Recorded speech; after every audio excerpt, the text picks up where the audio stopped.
What is the best shade of green? It's green sparkle, obviously!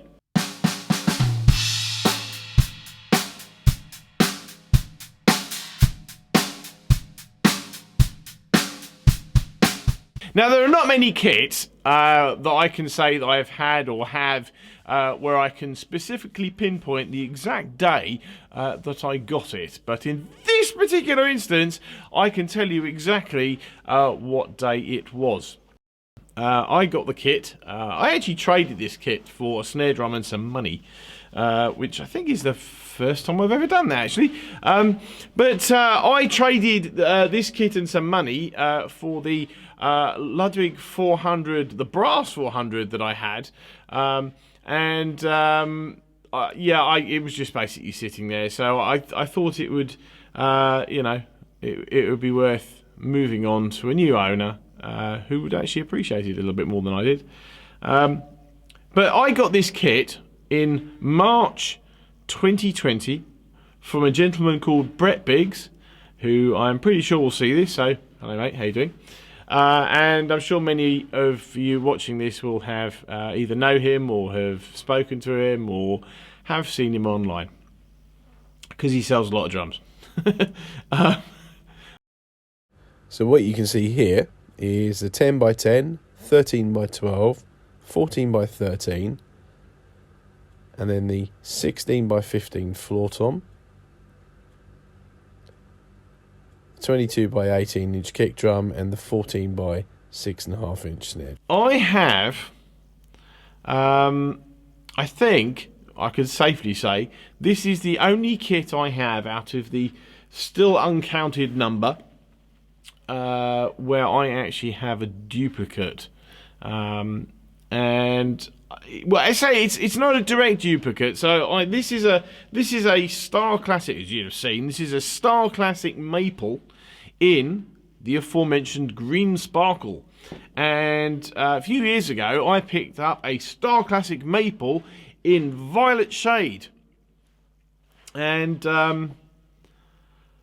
I think the thing with this kit, it was more the motivation of the finish rather than the specifics of the wood and all the drums, actually, to be fair. As I said, I do have a Starclassic maple already. And in fact, the violet shade, which is mostly sat just up there, is actually 8, 10, 12, 14. There's no 16, sadly. And they're all hanging toms. And they are all in the ridiculous 90s depth sizes. So they're all about 6 feet long.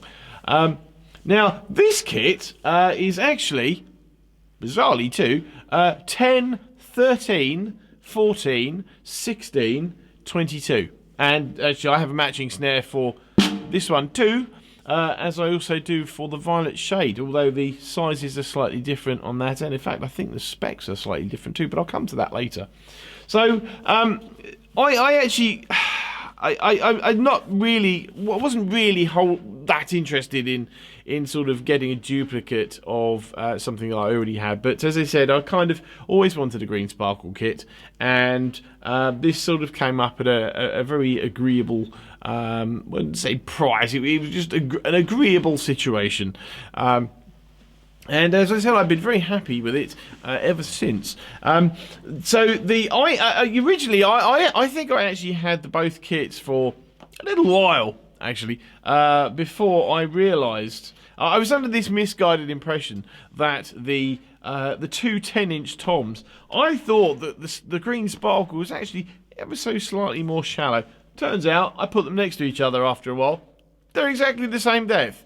For some reason, though, the 10, I'm just looking at it now, for some reason, the 10 violet shade still looks longer, well, deeper, than the green sparkle, but it is nevertheless the same depth. Now, I haven't AB'd the other drum, which is common on the sizes, which is the 14, although looking at it, they also actually look the same.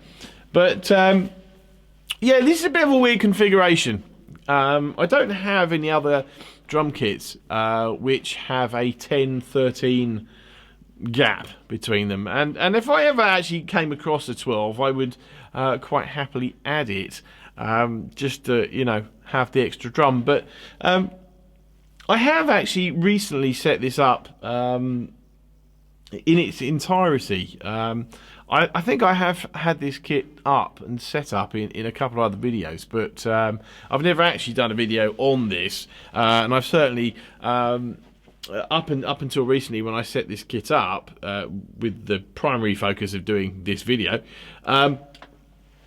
I'd never had all 4 toms set up, and particularly in the new to me, because I always go really low, 3 across the top thing. And as my mates keep reminding me, I do tend to have a singular and quite low slung rack tom, but I am still, and if you see my grand style video fairly recently, the big silly 8-piece kit one, I'm still quite enjoying this whole lots of drums across the top thing. I know it's not new, I know there's nothing different for many people, but for me it's a little different, having drums that are kind of like the chest height, and having to go up quite a way to play them, and certainly across as well. It's just new, not something I've really ever done that much of, so I still don't know if I'd gig with a kit like this, mainly I think because actually it was proven to myself last night when I did a gig,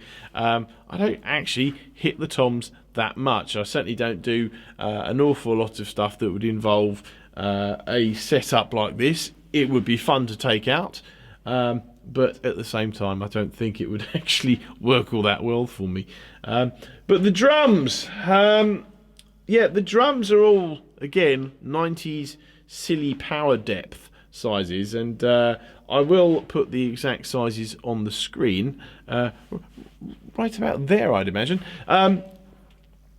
because it's just I've said this so many times before, but like the sort of about 87 to 95 or so, maybe late 99, it is probably my favourite period for drum building, really, and certainly I have a lot of stuff in here that would reflect that.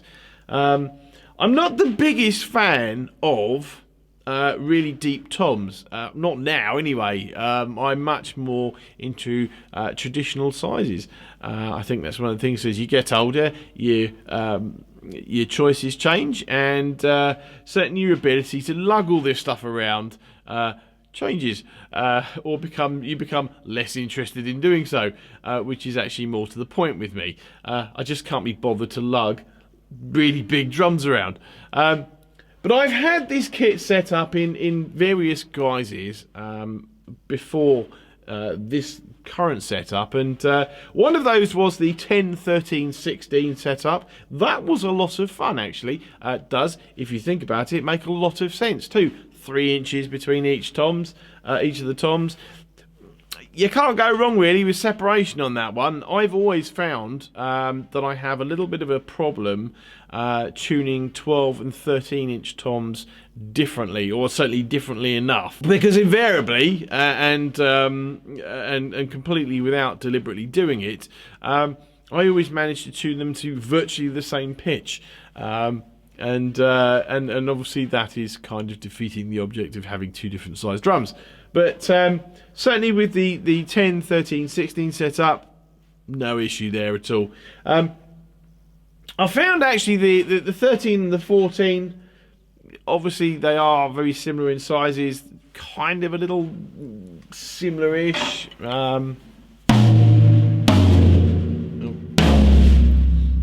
That's what they sound like from the mic camera there. Oh, in fact, there you go.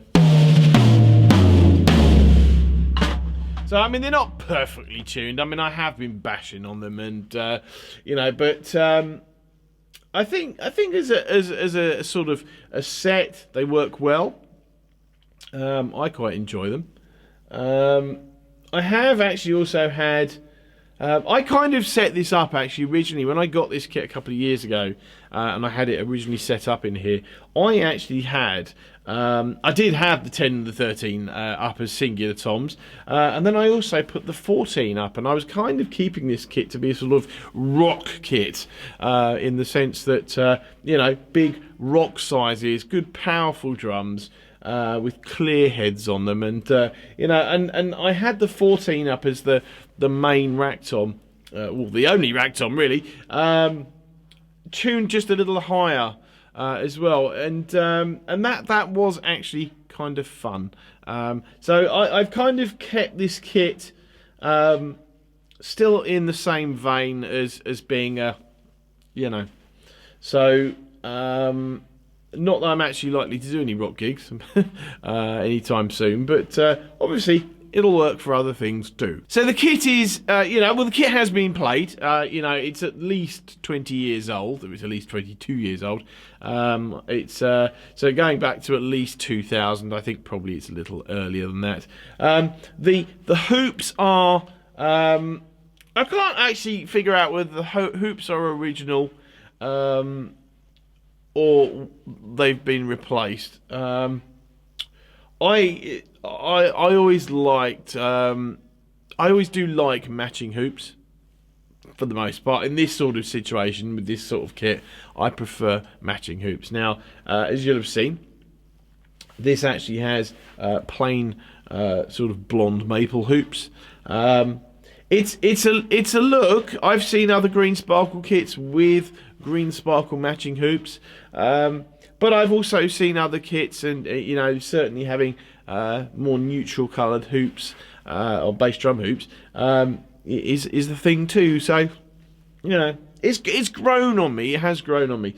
As you'll have noticed, particularly from the 14 that's just sitting here, it has got all gold hardware.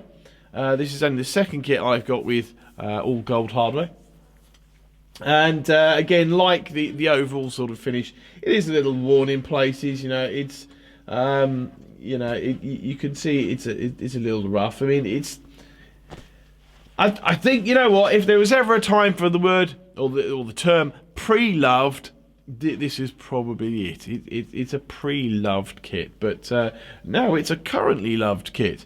Like I said, it's not something I would use all the time, but I certainly I'm actually looking forward to sort of trying to have a little bit of a swap around in here and move some kits that have been in here out there so I can go and gig them. And this is one I'm actually looking forward to gigging quite a lot. Overall, I mean, as you'd have heard, I've got the toms kind of set up quite sort of tight, sort of higher sound, and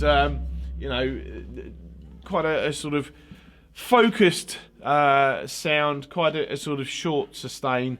I kind of like that, with this sort of kit. It works quite well for me. Right, the snare drum. Now the snare drum, I've got lots and lots of Starclassic snare drums. In fact, I've sold one recently. But I've got a lot of different Starclassic snare drums, and I've got a few wooden ones. In fact, I've got more than a few wooden ones. I've got a bunch of wooden ones. And I think I've got 3 Starclassic kits now. I say now like this has just happened. This is now 2 years old to me, this kit almost. But I have two maples, as I said, and I've also got a Bubinger. I've kind of got matching snare drums for all of them. The other 2 are 5s. But this is the only 6.5 Starclassic snare drum which I have, and in fact have ever owned. And I do like it. It's a bit grubby at the moment, but this is the head it came with. So it's got a power center reverse dot on it, which as you could maybe not quite tell so much. It's quite grubby and it's quite worn, and there are some pits in it too. So it does need replacing, but and I'll get round to that. The original head on the bottom there, I can't remember if I've got a feeling the whole kit came with the original bottom heads, which I've subsequently disposed of. Yeah, this is also different because it has re-rings in it, or sound focus rings, I think is the official Tama term for them. But you know, it's the only certainly that I can remember anyway. It's the only Starclassic wood snare drum with re-rings in it. Now the toms don't have re-rings in them, which yeah, is fine. But yeah, the snare drum 14 by 6.5 with re-rings. It's got Starclassic wires. I'm not going to be able to do much of a spin with this. I mean, I've taken some photos, so that'll have to suffice. You know, it's all the bulk standard Starclassic snare drum features. You know, the big flying butt plate there and everything. But you know, I mean, apart from a change of heads, which I think this probably could do, and certainly in terms of the bottom is probably well due by a long way. It's a great drum, and I think that, certainly on a visual front, the thing that I notice, and the thing that I notice about this every time I sit behind it, to be perfectly honest, is the wood. I'll tell you what, I'll take a photo. I'll take a photo. In fact, what I will do, so I don't forget, I'll take a photo right now, just so you can sort of get the idea of what I'm talking about. There you go. Joys of modern technology. And it's basically it's the dark spots in the wood going round the drum. Now, you know, I think a lot of drums I have, if not all the wood drums I have, really, certainly that are maple, they tend to have fairly sort of unblemished inner plies. Now, I'm not saying these are blemished, they're not, but they've got dark spots in them. They kind of like look a little bit more, I think they look a little bit more regal, to be honest. There's a certain sort of, you know, thing about them. It just the wood looks a little bit older, and I like that about these drums. You know, it's just a nice thing to sort of, you know, look up and see that you've got these like lines or dots of dark wood in them, and it really it's real. I'd say it appeals to me. In terms of the sort of overall rest of the kit, I've got clear G2s on the top of all the toms. I have clear G1s on the bottom of all the toms. I have on the kick drum. Now, I will say about this kick drum, and I've got a couple actually that have popped up since I got this, but certainly at the time I got this, and still now, this is absolutely one of my favourite kick drums. And it's one of my favourite kick drums really just because it is so thunderous to play acoustically. I don't even think I've put the Porter and Davies through this. So that will be great fun. But this has just got such a wonderful thump and body to it, just acoustically, and it's got a clear EMAD on the batter side. It's actually got a ported. I think it's a Remo fibre skin, but it's like one of the official Tama ones. And I forget if there's anything inside. I think there is something inside it, so I'm just going to have a quick look and remind myself. I've got a feeling it's actually a blanket, but yeah. So I've actually got a thin, very thin cotton sheet. Actually, it's not a blanket; it's a very thin cotton sheet, just in the inside, sort of loosely folded up and sort of loosely touching both sides, and the thing is it is thunderous. Now, I have listened to the recording that I did, and it's completely unmixed. So the sub isn't in there. Well, I mean, the sub's in there, but it's not.